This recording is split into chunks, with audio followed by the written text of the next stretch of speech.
মৰমৰ ছাত্ৰ-ছাত্ৰীসকল, তোমালোকক পুনৰবাৰ আমাৰ এই চেনেলটোলৈ স্বাগতম জনাইছোঁ। আজি আমি আৰম্ভ কৰিব লৈছোঁ পঞ্চম শ্ৰেণীৰ ইংৰাজী বিষয়ৰ আন এটি কবিতা, 5 নম্বৰৰ লেচনটো লেটছ ৰাইট এ ষ্টৰী বুলি আছিলে যে তাতে আছে এটি কবিতা সমন বুলি, সেইটো আমি আজি আলোচনা কৰিব লৈছোঁ তোমালোকৰ সৈতে। প্ৰথমে মই কবিতাটো এবাৰ পঢ়ি দিব বিচাৰিছোঁ। তোমালোকে কিতাপখন মেলি লোৱা। ইয়াতে চাবা লেটছ ৰিচাইট দ্য পয়েম বুলি লিখা আছে ওপৰত, আৰু সমন এই লেটছ ৰাইট এ ষ্টৰী সেইটো পাঠত দেই। এতিয়া তোমালোকে উলিয়াই লোৱা। প্ৰথমতে আমি কবিতাটো এবাৰ পঢ়ি লওঁ। সমন, তোমালোকে মন দি শুনিবা। Someone came knocking at my wee small door. Someone came knocking, I'm sure. I listened, I opened, I looked to left and right, but not there was a stirring in the still dark night. Only the busy beetle tapping in the wall, only from the forest the screech owl's call, only the cricket whistling while the dewdrops fall, so I know not who can be knocking at all. Walter de la Mare, কবিজন হৈছে Walter day লা মাৰি।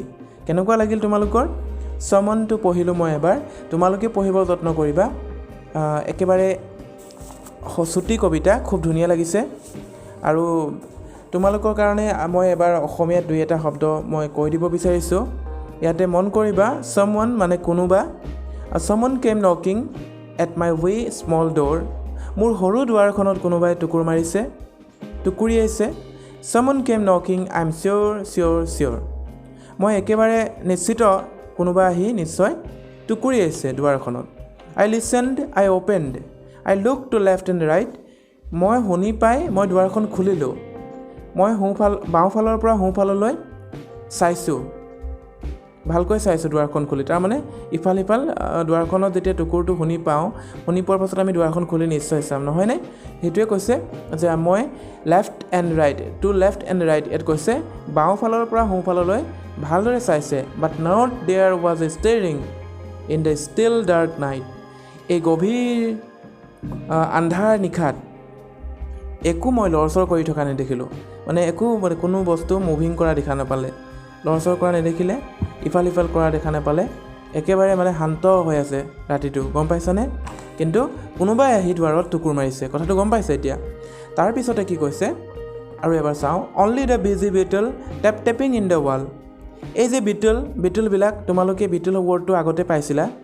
আমি প্ৰথমৰ 2টা লেচনত আমি পাইছোঁ বিটলটো, গোবৰুৱা সদৃশ কিছুমান কীট পতংগ, পোক পৰুৱাবিলাক, যেনেকৈ এইবিলাক ৱালত টেপিং মানে ৱালত এটা স্পৰ্শ কৰি থাকে, ৱালত লাগি থাকে নহয়, তাৰপিছত এটা চাউণ্ড কৰি থাকে সিহঁতে। তেনেকুৱা তোমালোকে কেতিয়াবা মন কৰিবা, বাহিৰত আমাৰ বিশেষকৈ গ্ৰামাঞ্চলত আমি যদি গৰমৰ দিনত বা ৰাতি যদি লাইট জ্বলাই থৈ দিয়া থাকে, তেতিয়াহ'লে কিছুমান তেনেকুৱা ধৰণৰ কীট পতংগ আহি বেৰত লাগি চিঞৰি থাকে, মানে চাউণ্ড এটা উলিয়াই থাকে, শব্দ এটা কৰি থাকে, সেইটো কোৱা হৈছে টেপিং ইন দ্য ৱালত লাগি পেলাই তেনেকুৱা এটা শব্দ কৰি থাকিব পাৰে। তেনেকুৱাবোৰ দেখিছে বিজি থকা, মানে ৱালত ঘৰৰ বেৰত কি হৈছে, বিটলবিলাক কীট পতংগবিলাকে কি কৰিছে, ৱালত লাগি পেলাই সিহঁতে বিজি হৈ আছে, নিজৰ চাউণ্ড উলিয়াই আছে। Only from the forest the screech owls call, আৰু কি কৈছে, হাবিখনৰ পৰা কাষতে থকা হাবিখনৰ পৰা স্ক্ৰেচ আউলছ কল মানে ফেঁচা, আউল মানে ফেঁচাই এটা বিকট চিঞৰ মাৰিছে, যিটো শুনিবলৈ ভাল নালাগে। তেনেকুৱা এটা শব্দ ক'ৰ পৰা আহিছে, ওচৰতে কাষতে থকা ফৰেষ্টৰ পৰা আহিছে, মানে হাবিখনৰ পৰা আহিছে, বুজিলানে? অনলি দ্য ক্ৰিকেট হুইচলিং, আৰু এই যে ক্ৰিকেট হৈছে এবিধ পতংগই হয়, ধৰি লোৱা এইটো আমি উইচিৰিঙা বুলি কওঁ, এইটো কি কৰিছে, সি সুহুৰিয়াইছে, মানে উইচিৰিঙাই বৰ টানকৈ এটা বহুত জোৰকৈ এটা শব্দ কৰে। এই শব্দটো কৰি পেলাই বহুত দূৰলৈকে শুনি পোৱা যায়। তেনেকুৱা শব্দটো উইচিৰিঙাৰ শব্দটো শুনা গৈছে। উইচিৰিঙাই জোৰকৈ চিঞৰি আছে। while the dew drops fall, যেতিয়া নিয়ৰ কণাবোৰ সৰি আছে, নিয়ৰ কণাবোৰ সৰি থকাৰ সময়ত উইচিৰিঙাই জোৰকৈ চিঞৰি আছে, তাৰমানে গম পালানে? হুইচলিং মানে সুহুৰি এনে উঠেৰে বজোৱা, এই উইচিৰিঙাও ঠিক তেনেকৈ এটা হুহুৰি সদৃশ এটা চাউণ্ড কৰে, এইটো আমি দূৰৰ পৰা শুনি পাওঁ, বৰ জোৰকৈ বাজে সেই চাউণ্ডটো, তোমালোকে কেতিয়াবা মন কৰিবা। আৰু ক্ৰিকেট ৱৰ্ডটো হৈছে ঐচিৰিঙা, গম পালানে? ক্ৰিকেট মানে হৈছে ঐচিৰিঙা, আৰু ক্ৰিকেট এবিধ খেল নহয়নে? ক্ৰিকেট তোমালোকে খেলি ভাল পোৱা, গতিকে সেইটো মনত ৰাখিব লাগিব আমি। আৰু একেবাৰে শেষৰ শাৰীটো চোৱা, so' I know' not who can be knocking at all.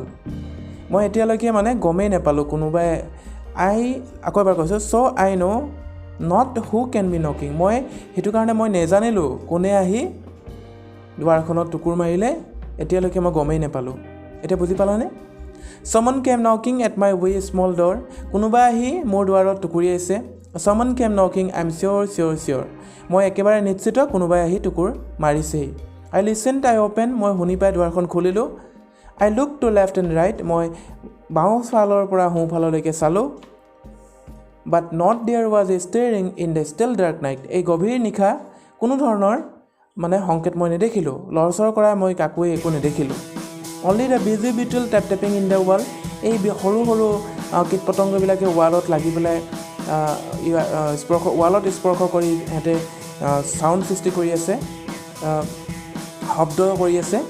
Only from the forest the screech owls call, হাবিৰ পৰা এটা ফেঁচাৰ বিকট চিঞৰ আহিছে, ভাল লগা নাই সেই শব্দবিলাক। Only the cricket whistling, আৰু ঐচিৰিঙাই হুহুৰি সদৃশ শব্দ কৰিছে, ডাঙৰকৈ চিঞৰিছে ঐচিৰিঙাই। And while the dew drops fall, যেতিয়া নিয়ৰকণাবোৰ সৰিছে তেতিয়া ঐচিৰিঙাই চিঞৰিছে। চ' I know not who can be knocking at all.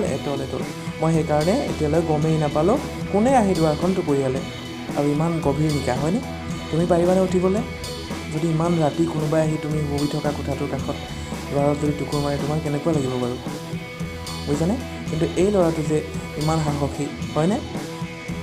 গম পাইছা কবিতাটো কি কৈছে?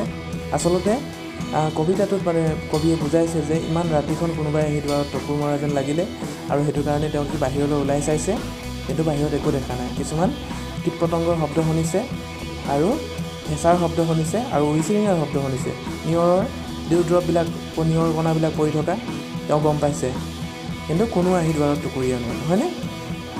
এই কবিতাটো লিখিছিল ৱাল্টাৰ ডি লা মাৰি বুলি এজন কবিয়ে, তোমালোকে মনত ৰাখিবা। আৰু ইয়াতে কেইটামান ৱৰ্ড আছে, শব্দ আছে, মই পঢ়ি দিছোঁ। Let's see what the words below' mean, তলত দিয়া শব্দকেইটাই কি অৰ্থ প্ৰকাশ কৰিছে চাই লওঁ আহা।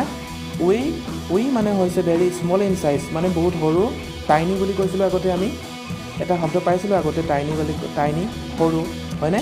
চ' উই মানেও হৈছে সৰু, ক্ষুদ্ৰ, আমি ভালকৈ ক'ব গ'লে ক্ষুদ্ৰ, ভেৰি স্মল ইন চাইজ।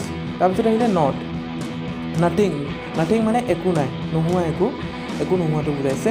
আৰু ষ্টেৰিং মানে হৈছে কি, কিবা এটা মুভমেণ্ট কৰি থকা, মানে গতি কৰি থকা, ইফাল সিফাল বা লৰচৰ কৰি থকা বুজাইছে। বিটল এণ্ড ইনচেক্ট, বিটল মানে হৈছে কি, বিটলটো আগতে পাইছিলা তোমালোকে, সেইটো কি আমি বাৰ্তাকত পাইছিলোঁ ৱৰ্ডটো, নহয়নে? বিটল মানে হৈছে ইনচেক্ট, এবিধ পতংগ, গোবৰুৱা সদৃশ পতংগ। আৰু স্ক্ৰেচ মানে হৈছে এ লাউড আনপ্লিজেণ্ট চাউণ্ড, এটা ভাল নলগা ডাঙৰ বিকট শব্দ, মানে বিকট চিঞৰ, যিটো আমি ভাল নাপাওঁ। আমি কিছুমান শব্দ ভাল পাওঁ, কিন্তু কিছুমান শব্দ বেয়া পাওঁ, নহয়নে? এনেকুৱা বেয়া লগা শব্দ এইবিলাক। আৰু ক্ৰিকেট মানে কি ইয়াত কৈছে, এই স্মল জাম্পিং ইনচেক্ট, এটি সৰু জঁপিয়াব পৰা পতংগ, that makes a loud sound, এটা ডাঙৰ শব্দ কৰে, যি মানে ঐচিৰিঙা এনেকুৱা জঁপিয়াব পাৰে, আৰু বহুতো জঁপিয়াব পাৰে, নহয়নে? আৰু কি কৰিব পাৰে, এটা ডাঙৰ চিঞৰ এটা মাৰে, কুহুৰি সদৃশ ডাঙৰ চিঞৰ এটা মানে। আৰু whistling making a musical tune with lips, এইটো কৈছে হুইচলিং মানেও হৈছে এটা মিউজিকেল, মানে সাংগীতিক এটা শব্দ। হুইচলিং মানে আমি ওঠেৰে বজোৱা এটা শব্দ, যেনে সুহুৰি, ঠিক তেনেকৈ এটা হুইচলিং মানে সুহুৰি ক'ব পাৰি। Making a musical tune with lips, আমাৰ ওঠেৰে বজোৱা এটা শব্দ, গম পালানে?